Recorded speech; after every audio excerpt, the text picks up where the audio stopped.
What's up, everybody, and welcome to Weekday Wagers live on our Weekday Wagers YouTube channel. I'm Daniel Greer as the host here, and the other guy that's usually hosting is Marky Model. He's going to be joining me. Rob is out today, and then here in just a little bit, we're going to talk traders in our TV timeout segment. And that one, that's going to bring on our guy, Chris Bassett, Seabass. The guy that you see on the commercial, the guy with the spices and Bass's blends. He'll be joining us ever so shortly. But today on the show, it's going to be a fun one. There's a hockey game. I don't know if you know this. There's a women's gold medal hockey game going on right now. It is 0-0 entering the second period, and so that should be a good one to watch. We're going to get in Mark's insight into all of that that's happening live right now as we are on the show. And then we're going to give you just a little bit more of us. We're going to give you our best bets before we get to talking traders. But let's look back at how we did yesterday. Be quick with this one. It ain't going to be shown long. West Virginia, you disappoint me. The point parlay, you disappoint me. Let's move on. And let's bring in Marky Model. What up, Mark? Dude, let's get off of that screen. What the hell's that about?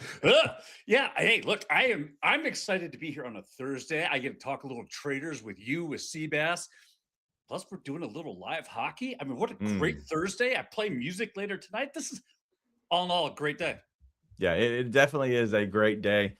And we're starting off in a U.S. power play, to which it ended on the first period, going into the second period. And so now, as I have heard the announcer say, fresh ice. A power play with fresh ice sounds good to me. And so we'll see if we can go ahead and stick one in the back of the net here. That's been an issue here, though. I mean, we saw it, and not just here in for the hockey competitions, but even for curling. And no, I'm not going to do a reenactment of that take that fell so horribly flat yesterday with Robbie. As he was giving his take, I was giving my homage to the women's curling team and giving out. Oh, no. Numbers. Yeah, it was horrible. Oh, no. Yeah, it was bad. We got a Canada goal. Oh, no. On a shorthanded goal. Canada goal. Yeah. Mark, give us an update. Obviously, we see that this is happening live, but how are US playing? They look literally like they're just slow. I think that first period really showed me that both of these teams, they don't want to be the team to make the mistake. So I think they played, while they were playing a little aggressively, they were playing more conservative than they were really pushing the pace, pushing the tempo. We just got the first goal out of the way. This is when the floodgates can open up, and I really expect, hey, this is that first punch in the mouth. Let's see how the U.S. responds. And the U.S. historically does very well in these spots. So I still have all of my faith that the U.S. women's not only will tie this up here shortly, but will eventually win the game. All right. Well, looks like currently Canada, 30 seconds left of this power, which I could have got another one for tripping here at this point. Right. But looking at this number, USA to win by, let's go through some of these live odds as we're together on this. US to win by 2 or more on the puck line, plus 260. Would you touch that at all to win by 2 goals? No, because I think that if this game is going to be won by 1 goal, either in regulation or in overtime. I just don't see either one of these teams being able to pull away. We're not going to get the same game that we saw for the first time the U.S. played Canada in these Olympic Games. This is going to be a much tighter contest, and I would not touch that. I do agree with Joe here, who says that the U.S. money line is in play 100%. All right, I'm looking at the odds on DraftKings right now is minus 140. Looking at currently minus 118 on FanDuel. So if you have that one, for sure, get it there at minus 118. And so it just went up to minus 122. So it's going to move a little bit. But if you're playing this, go ahead and hit this thing live, because I think that'd be the best time to look at this game. Because before this game, wasn't it minus crazy, minus 400, minus 500 or something like that? It was minus 375. 375. Okay. And I saw that right before puck drop, and I was like, nah. But then the line was also minus 2.5. and I just never felt that was going to be that was never going to be in play. In fact, if there was going to be a play at -2.5, it would be on the Canadians. Okay. Well, it looks like Canada is back to full strength here, and so we'll keep our eye on this game just by looking at it. But the over under is 4.5. You talked about getting that first goal out of the way. Now 4.5. Do you like the over? On DraftKings, it's at +100 to go over 4.5. And this is how it's different. You get the better money line on FanDuel, but on FanDuel, the over 4.5 is -138. So it's better to shop around if you can. But do you like the over 4.5 now that we got one out of the way? No, I do. Well, actually, the over 4.5, right? Okay. Yes, Yeah. I do, because I think this could legitimately be a 2-2 game going into overtime, where then you automatically get that extra goal to get us over the hook. Okay. I would actually play the over there, and that's coming from a guy who likes unders. I feel you. To that point, Yeah. how excited are you getting back to baseball? Where it's like staring us in the face now. We're so close to opening day baseball. What's the date on opening day baseball? Do we know? February 21st is the first spring training day game. Oh, you know what? We should have a party. All right. So the MLB season 2026, eventually it will open as a standalone game between the Yankees and the Giants on Wednesday, March 25th. It's going to be at Oracle Park there at the Giants Center. But the full 14-game slate, Marcus Aurelius, is on March 26th, my birthday. So we're going to have a hell of a good time. Snap. Opening day baseball with a full slate on my birthday. We'll put in some fun bets on that. We'll do something fun. But opening day baseball is fun just in general. So I'm going to obviously be in a even better mood because of that. So excited. Well, listen, the opening day of baseball marks so many different things, right? It's the end of winter here in the Northeast. You're out from under that spell of the snow. Knock on wood for the most part, but it's that summer-esque vibe that comes with it. Yeah. It's the warm days. It's all of it. And so, yeah, I can't wait for baseball. Dude, I am so excited. The NRFI models, I'm stoked. We are firing on all cylinders right now. All right. Well, speaking of stoked, do you like this? Because these are always my favorite, and you don't ever pull them up when you're hosting. Only I do. You look like you're getting ready to go to the dressing room for Jesus Christ Superstar. No, actually, this is. I do have to, right after the show. It's a little condensed period of time where we are going into our warm up in green room a little bit early. Because as I told DG right before coming on the show, the guy I play music with, Zach Wakefield, shout out Zachary,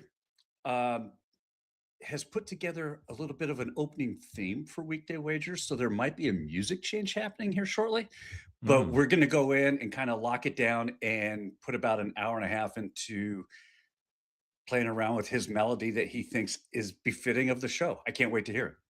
Yeah, that'll be exciting. I'm curious how that plays out. I don't know what that looks like.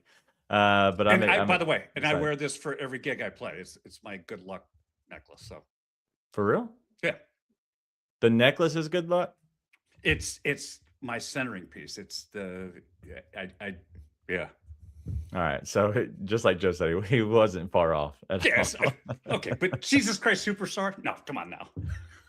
Practically same thing. Same thing. All right. Well, Just a little different. Let's get to our picks, and we'll spice it up a little bit here. Hey, what's up, everybody? It's your boy Seabass, the only 5-star chef in the game. We all know sports betting is full of bad beats and tough calls, but when it comes to flavor, there's no second guessing. Bassett's Blends is the plus EV lock of every meal. We don't need a stinking model. Crafted with winning spices and bold taste, Bassett's Blends comes in 3 flavors: original, hot, and no salt. That's going to turn chicken, steak, vegetables, any dish into a can't miss cover every night. With Bassett's Blends, there's no bad beats, no flavor fades, just guaranteed greatness. Check out the link right here where you can pick up your Bassett's Blends for a guaranteed lock every single night. Whew. Damn right it's a lock. And another lock, I'm taking Houston versus Charlotte tonight because the NBA is back, baby. That's right.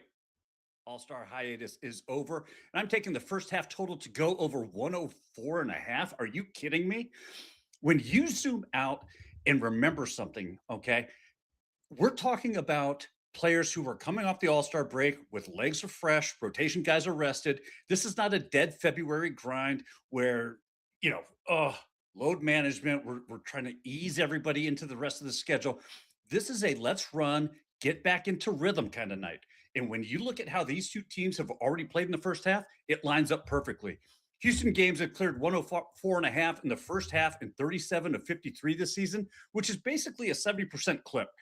They're averaging 110, almost 111 first half points. Charlotte, on the other hand, great news. They've gone over this line in the first half in 10 straight, averaging 114 in those. You layer in the projections on top of that, and all of this starts to add up like a delicious layered cake. That's right. And I'm going to cut me a slice at minus 110. We're taking the first half over 104.5.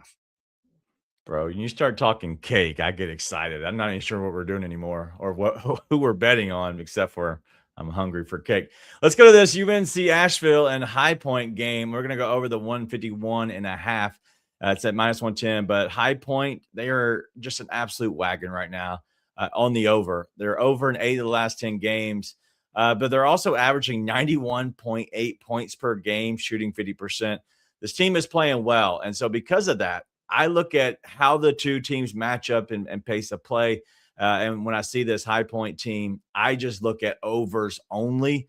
And so because of that, I think this UNC Asheville High Point game is going over the 151.5 tonight at minus 110. All right. Well, should be a fun night in hoops in general. The NBA is back. I'm not exactly as excited about it just yet. Really? Taj is. I never play after. I never bet going into the actual All-Star game. I never bet the first game out of the All-Star game. It's just dangerous to me.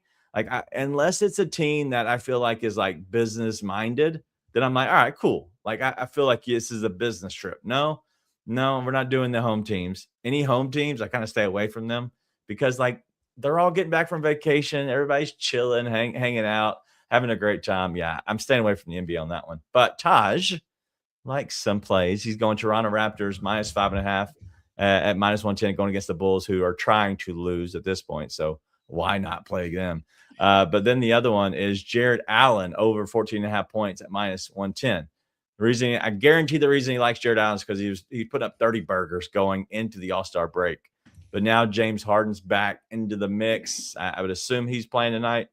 There could be some issues there with how much he gets the ball, or maybe he'll be wide open. I don't know. We'll see. And I see Joe said, just bet against the Kings. Some solid advice. Yes. With going in, coming out of, it doesn't matter. Just bet against the Kings. Yeah, for sure. All right. So anything else you want to hit on before we get into talking traders? We might need a little update on this game. No, the game's still right at 1-0 Canada. We're going into about 12 minutes left in the second period. I still like this. It's going to be a close fought game. U.S. is still all in. All right, we'll see. All right, well, let's go ahead and let's talk some traders here, and we're gonna bring in our buddy Seabass. Can't wait. He's excited. He's ready. What up, Seabass? How are you, man? I'm good. How are you guys doing today? Can't complain. Glad you're here. Chat it up a little in the bit. Comfort of my own home, actually. So I know. Good. So no more taking down the ice luge. Man, no. We've been good. No, we've had Don't water, jinx it. no ice. Everything is good. I feel you. All right, well, let's go ahead and talk traders. Give us an update on, I'll let you give the update on what's going on, what happened this past episode, and maybe like kind of what excited you the most. Yeah, so we got a new trader in the turret. Rob decided to bring in Eric. Yep. Man, that guy, he seems lost. He just doesn't know what to do, where to be, or he's just losing his whole self. He's been so calm and quiet and patient up at this point. Now all of a sudden, like everyone, oh my God, Kristen did this and this person is oh so my God, nervous.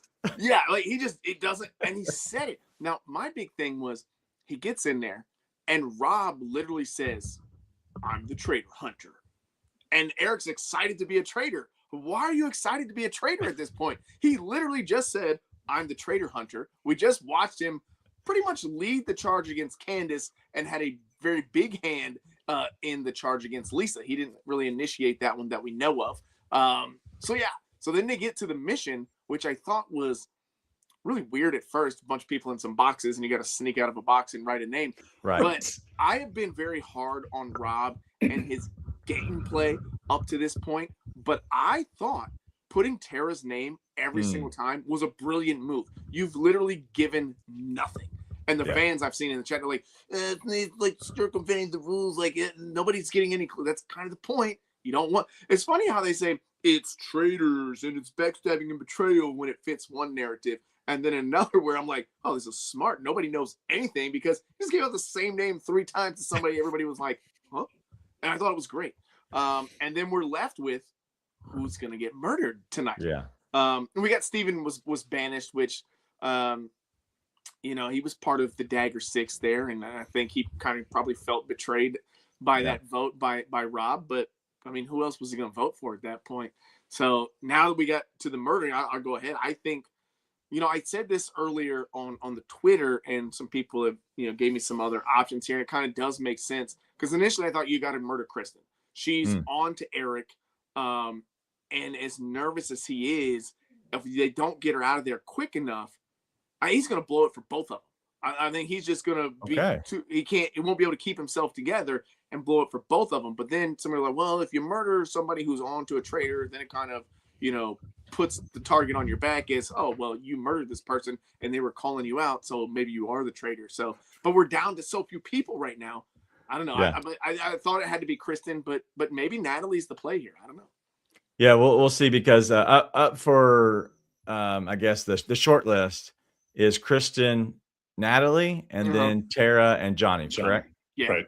Who I thought made great plays at the round table last night, announcing their friendship. Now, I've been watching the Olympics for a long time. I'm surprised none of these people had zero idea. Like that just blows.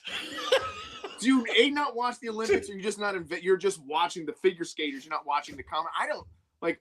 As soon as Candace came back and told me, I was like, oh yeah, they're like best buddies. They do all the commentary. They grew up skating there. She's like, huh, really? Where have you been? That's them. That's the Olympians. They are one and the same. Yeah, literally. All right, so let's go ahead. We'll break that apart. Let's hold off on your predictions right now, Mark. I'm gonna go back. So Dorinda was the first one that was murdered by the new traders, and so that was a good move in my opinion because then it moved. I guess everybody potentially away from Rob. Potentially we'll see. But Mark, what's the game plan, or what excites you in what's happening right now? First of all, I couldn't agree with Seabass anymore. Eric, the nervous Nelly that he is, gets to the round table, and I thought, if anything, we learned the phrase "throwaway vote" is like the kiss of death. And I think when he said that, I cringed. I literally was like, are you, what? I mean, that's so, why would you use that phrase again? Right. Anybody use the phrase throwaway vote. Just say, I'm voting for you because this is why, if I'm wrong, I'm so sorry. That works. You don't have to say I don't like throwaway when they say vote. Sorry. Right. It's a game. Like you voted for him. Okay. There's no sorries here. Yeah. I would probably be the same way though. But it's so much better than throwaway vote. Throwaway vote means you're hiding something. Yeah.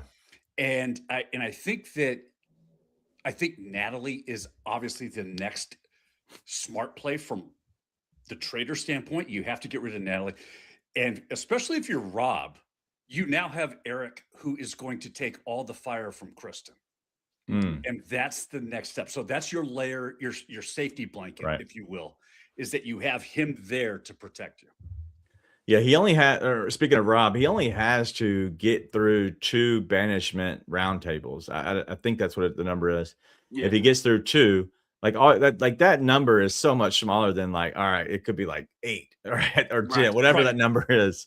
So now we're down to 2. And so he has to just give him like just 2 barriers, to escape from. But let's go ahead and because I think the last episode was good, but I don't think it was great. But I think I do want to hit on talking about the new trader. What's it, Eric? The Magic Years. All right, so just discussing Eric being in play as the trader, Chris. I think that you look at all right now if they're going to look ahead and who they banish. Would you do either Tara or Johnny in any way and murder them at night? Like 1-2 punch. Well, I'm saying tonight, like they they have to murder somebody. Mm-hmm. Would you do Tara or Johnny in any way? I don't think that I would. I think that like the way that they've been playing, and I mean Tara said it in her little confessional thing, she's too stupid to figure anything out anyway. And Johnny's just feels like he's along for the ride with her.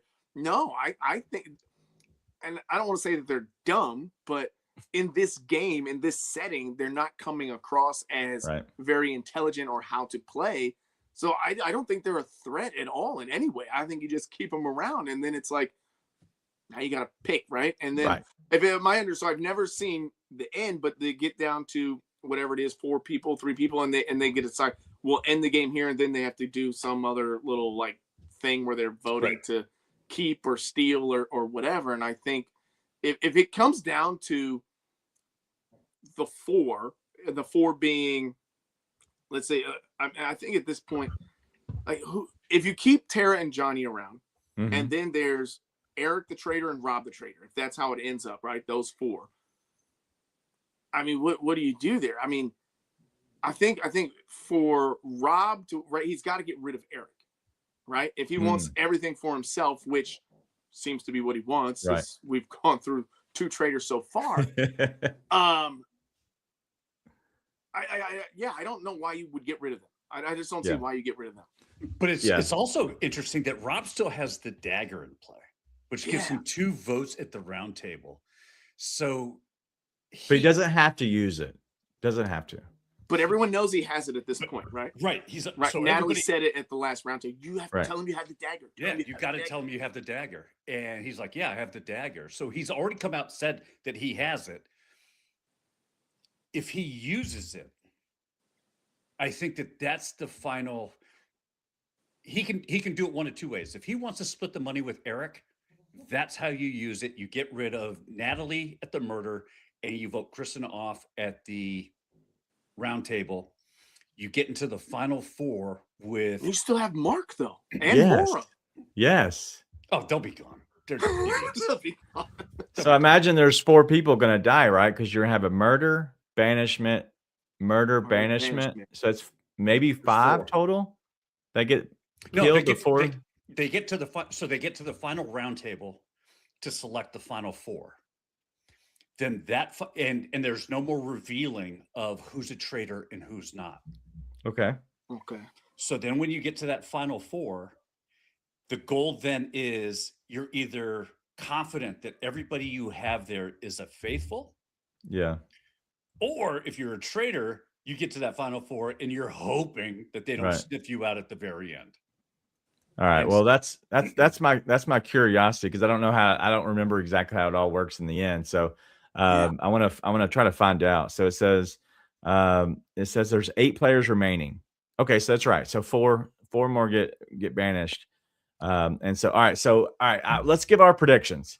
I was just gonna say, from a trader standpoint, you don't want Johnny or Tara leaving because they're drawing all the attention right now.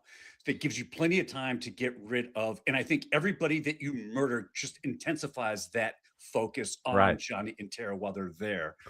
Getting rid of Natalie, Kristen, Mark, the rest of them then becomes a lot easier to do.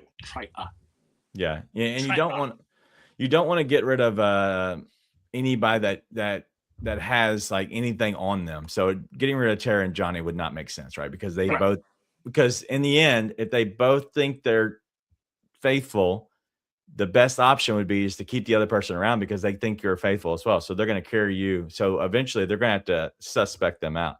But let me go through some of these. So I got a question because Yep. I'm new. So let's say, based on what we've said here, right? Our prediction: you keep Johnny Terra. We're getting rid of everybody else. So it's Johnny Terra, Eric. No. and- I wouldn't keep. I'm think talking Eric's about gone. just this week, just the murder. Just the murder. Yeah, trying I'm to talking figure about out how round this table. ends. Round table. I'm getting rid of one of them, 100%, Oh, really? Johnny or Terra? 100%. Really? And more than likely, I'm getting rid of Johnny. Like I think it goes murder tonight. If I had to give my prediction, murder tonight is Kristen. Okay. No, Natalie. Yeah, I would get rid of Natalie. And then you have a suspect of Eric or suspect of Johnny. Whoever goes. And then let's say Johnny goes and he wasn't. So then it's like, all right, Kristen's like, I'm all on Eric. And then they get rid of Eric at the next round table, which is the last one. They get rid of a traitor. Everybody's feeling good going to the last four. And Rob's still there, like, hell yeah. Like, are there any left? Do we know? So your last four then are Rob, Kristen, Mark, and Maura? Well, then there's Tara. Somebody else got to go. There's another. Yeah, somebody would go. You would murder somebody at night. Okay. Maybe Kristen. Okay. So now we're looking at Mark, Maura, Rob, and Tara. Mark loves Rob. Tara is I think whatever. they all love Rob. Stop it. Maura Stop definitely it. loves Rob. If Johnny and Terry, if I am a traitor, I will do everything I can to keep Johnny and Tara into the Final Four because they're oblivious to how this game is being played. And that means you just got to do one cast out and vote the non-person out, and you'll convince these guys like, we got him. We're all set. I'm good here. Done. So how does it Done, work? and you win. How does it work if two traitors and two faithfuls are in the Final Four? How does that work? They split. They take a vote where they can do a roundtable-esque vote. Mm-hmm. Everybody gets to vote who they want out. Okay. Then after that person leaves, so now they're down to three. Everybody can they do these pellets that they put into the fire. Green means that they don't want to vote anymore, that they think they're all set. Red means they want another vote. If one person chooses to vote again, they have to do another roundtable. So it's a real quick, I don't have time. There's no time for discussions or anything like that. It's like, boom, are we having a roundtable? Yes. Okay, Chris, I'm voting for you. And it goes right around and everybody jumps on until everything comes up green. And if there's one traitor there, the traitor gets the money. If it's all faithfuls, the faithfuls split the money. So, all right. So I'm reading here, final rounds. They often down to the final 3 or 4 people, depending on how it goes. The end game, the final players believe all the traitors are gone. They choose to end the game to split the pot. If any traitors remain, they win the entire prize, just like you said. So they have to vote to end the game. And so at that point, if there's 4 there, Rob could be like, listen, I've been suspect of Eric this whole time. And then he gets the other 2 people to vote with him and say, I think it's Eric. And he gets them to agree. And then they all agree. Mara's like, I think it's Eric too. And then because Rob said so. Okay, yeah, that's not fair. Okay, Rob. Yes, and then Rob. and then Rob. and then at that point, we thought Eric goes home. Rob then takes all the money, so he can take Eric to the Final Four or leave him there. It doesn't matter. Crazy. Yeah, there's so many different ways for Rob to win this right now. I think you have Eric as the buffer. You've got Johnny and Tara who are taking all the heat right now, which just buys you time. They're not talking about him. yeah, you know what I mean? I just think that's Yeah. he's played it brilliantly. yeah. I agree. I'm excited to see how it goes. All right, any insight? I don't want to get you in trouble, so don't give me any information where you get in trouble, Seabass. But anything you can reveal, because the reunion has been recorded. Whether you know or don't know the final, I don't care about that. You're not going to tell us. Thank you. This is spoiler free into the future. Yeah. The reunion. Everybody is speculating that maybe Colton got his feelings hurt and walked off. Either way, from what you have heard, was there fireworks on the set? Yes, there were. I don't know that so much to that though, because obviously everybody's seen the stuff online and this, that, and the third. But I think Dorinda said it. Lisa said, I asked Candace if I was even allowed to say this on here because I want to make sure I don't want to get anybody in trouble. Right. But apparently, whatever happened at that particular time, they were all going on a break, right? It was bathroom break, lunch break, I don't know. And then they came back, and it took a little bit longer than they had anticipated to get everybody back. Now, was that because of Colton? I don't know. She doesn't know. But it wasn't like there was this big, huge blow up, and then he storms off the set and refuses to come back. So I don't know about that. But as expected, apparently Michael is very loud, wanting to be a house. Like I think this is like Michael Rappaport's Super Bowl. The guy is like the biggest Housewives fan, and now he's finally in a space with them, and he's experiencing a reunion. And I feel like he was very much every bit as loud as he was in the castle. Did they get it? Did they get any more footage of him? And maybe you can't talk about this just yet, but did they get any more footage of him eating off his plate like an absolute dog? Yeah, lunch break during the lunch break. No, I don't. I don't know. I don't know. Just curious. My wife said that she made some points that she wanted to make. Won't say to who or what, but I think everybody probably at this point knows where that's headed. But she said she feels really good about it, and it should be a good time. She did. I think she said her and Lisa did what housewives do and what they're supposed to do.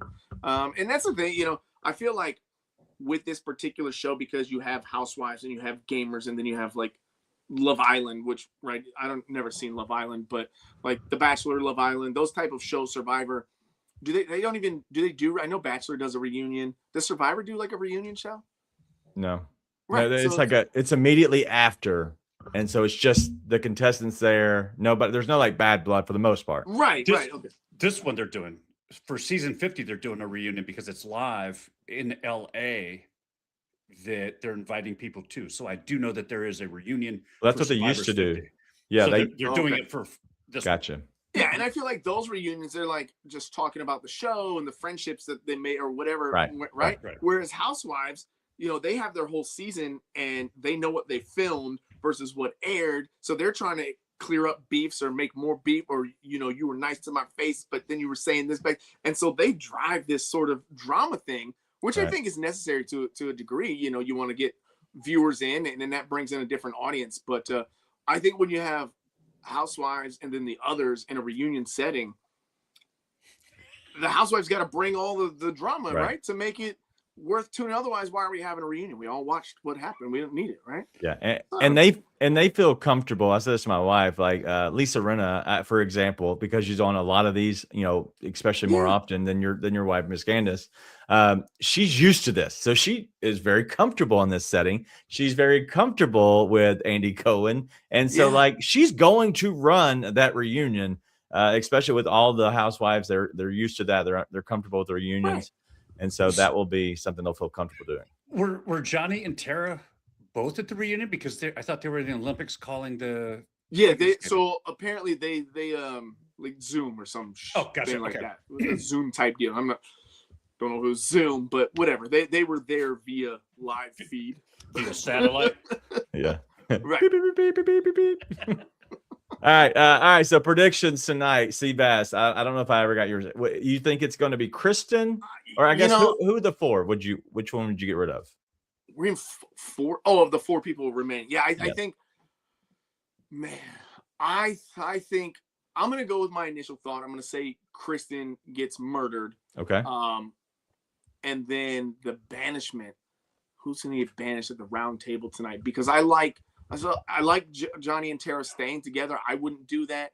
I think it's probably got to be between Natalie and Mark. And just because no one said Mark's name, we'll say Mark. We'll say Mark gets banished. Interesting. I like that. Steven was on nobody's list, and then all of a sudden we banished Steven. So let's keep it going.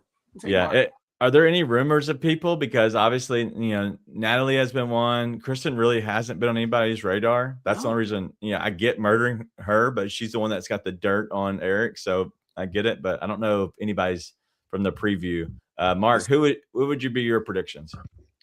Natalie. Natalie gets murdered. You keep Kristen because Kristen's going to lead the charge for Eric to get banished at the round table. And then you have the choice all the way for next week. Johnny and Tara have. They're still doing it. Oh yeah, there's somehow one of them is a traitor, and they're pulling the wool over our eyes. I think that's how that one plays down. Okay, so now I have a question. So, so we know that Donna was a secret traitor, Lisa was a traitor, Candace was a traitor, and so when there's one traitor, you have to bring someone on, right? And if they decide, then you murder them, but you still have to find someone else to bring into the turret, right? There can never be just one traitor, right? Until the okay. So even if Eric gets banished tonight, does that mean Rob has to bring someone else in? No, I wouldn't assume, but I don't know.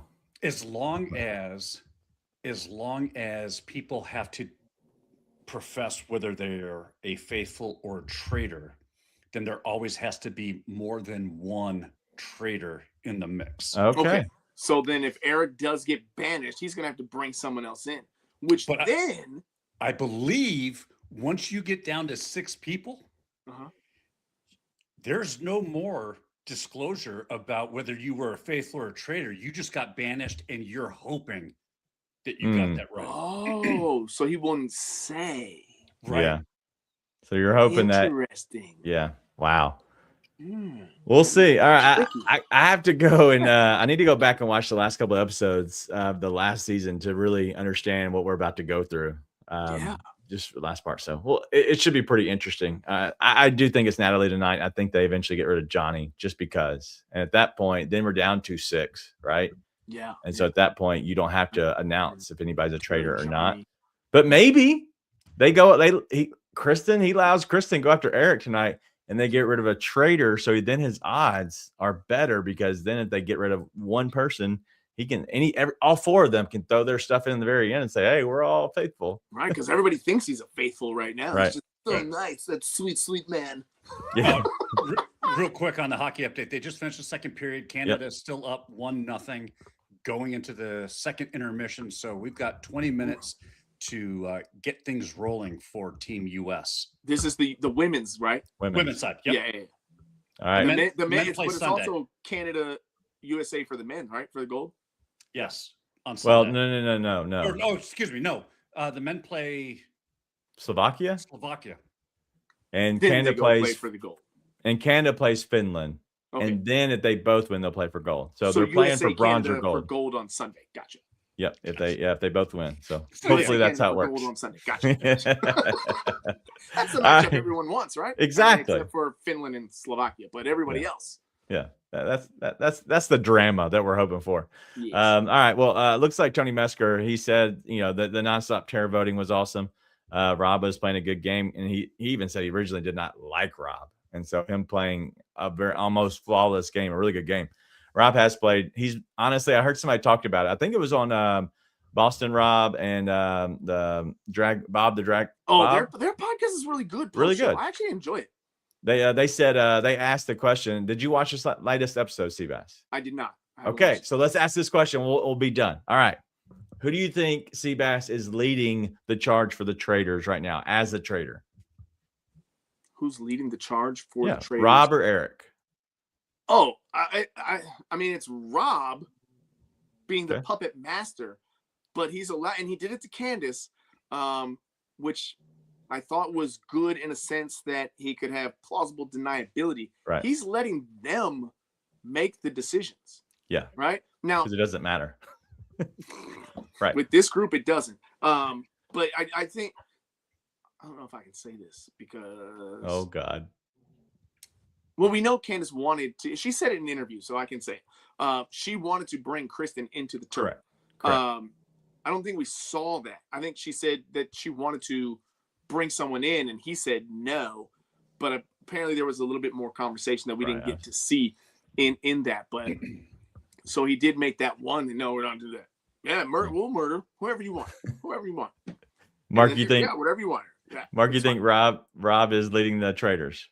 I think for sure. I think Rob is steering how the traders go, and he is absolutely. I think Eric right now can't fathom that he's actually shifting gears this late in the game to be a trader.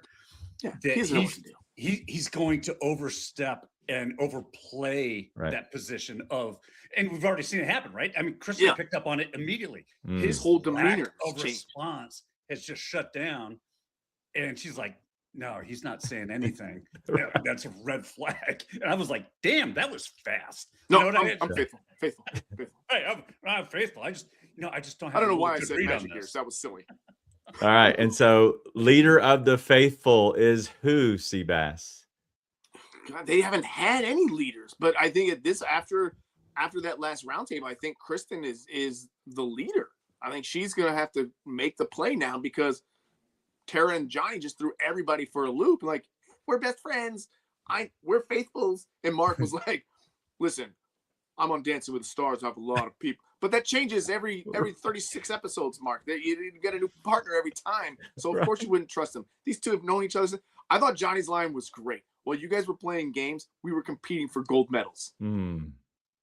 Like, that was great. It was great. Like, we're not worried about your game. We're here. Yeah. We're besties. We know each other. Yeah. He says they're, Miss Kim says they're at least are making Kristen look like the leader. Mark, exactly. What do you think? It's interesting because I think that they are really putting Kristen out there as the leader of the faithful. She's the one she's like locked in, sniffing out Eric, and I've got him pegged. I think when you look, Natalie could have been the voice of the faithfuls, but for whatever reason, she has backed off. Maura quietly. I keep forgetting she's still in the game. Which is why this whole time I keep forgetting about Maura. But that is why. She's not leaving anything. Yeah. I'll be nice. But to your point, what things get put in and what gets left out could be two different things. And the fact that she's not saying anything, but yet she's still this far into the game means that she's had to say a lot of things to get to this point in the game. So or just didn't say anything dumb enough to get her booted, right? I feel like every episode somebody says something that is just like, except Steven. Steven really didn't do anything. How does Steven get out of it? Well, he was murdered because everybody knew he was faithful, or he's banished. I'm sorry, he got banished at the round table. Yeah. Oh, I don't know. Because he had a conversation with Candace. Yep. That was it, right? That's why he said the whole premise for getting rid of him was because Candace and Steven had a conversation. Somebody walked into the room. Tara, I think. And no, it was Dorinda and somebody else walked into the room, and Candace said, "Can we have just a minute, please?" This is the other thing that gets me, right? They walked out. All season long, we've seen people just throw a dart out there from one little tiny thing and like, oh, that person's a traitor, and they're banished at the round table. When Candace was at the round table, when she got banished and she wrote Rob down again, and she literally said, well, when we were at breakfast and we asked him the question, he was pretty nervous and he dropped a fork. That's a good enough reason. The reasons that you guys have been talking about all these other times, those were brilliant, but this was the dumbest thing ever. Well, Steven was having a conversation. So now, granted, Candace was banished and she was a traitor, so now it kind of looks that way. Right. But there have been the magic ears. Why did Ron go? I forget what Ron said, something dumb. Because Ron voted Portia off. Right. Ron got Portia voted off the first banish or at the first round because table. She said we murdered. Simply because she said we murdered, not once but twice. Yeah. That's how. Oh, he dropped a fork. That's how it works. All right. Well, let me see if you can get on my side. So I do agree that Rob's the leader of the traitors. But if I had to get you on my side, could I make you believe that Rob is the leader of the faithful as well? 100%. I think 100%. That's where we're at. Oh yeah. Everybody. That's the thing. He is running the game because he's the leader of both sides and he can control everything. And so that's why. If he doesn't win this game, I quit. It just doesn't make sense at this point. Because to your point, he owns both sides and he is playing them masterfully. Yeah. He's making them eat out of his hands for sure. He really is. All right. Well, that's all we're gonna have today. It's gone longer than I expected, but you know what? Anytime we got Seabass on, we'll have a a good time. I expect the women to win. I need the women's hockey to come back. We need some mojo going their direction. But go ahead and get our plays in. Seabass has no clue about him. He didn't watch the show before he came into the green room for sure. So he'll go back. He'll rewind, just like you should if you're watching this right now. But thank you all for hanging out with us. For Seabass, for Mark, I'm DG. Thank you all for being a part of our day. Hopefully, we're the best part of your day. We'll see you.